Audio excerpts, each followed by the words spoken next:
Hi, welcome to this video on how to create a typing effect in Canva. First, log into your Canva account and open your workspace. Start by typing the text you want to animate. To make the text stand out, I like to add a background color.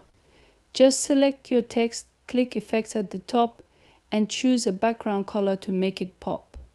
Once you're happy with the look, it's time to animate. Select the text, go to the top left and click Animate. A window will appear on the right with various text animation options. For this tutorial, select the typewriter animation effect. If you have other pages with text, simply repeat these steps for each one. Once you're satisfied, play back your design and you'll see the typing effect in action. That's how to create a typing effect in Canva. Thanks for watching. If you found this tutorial helpful, please like and subscribe to our channel.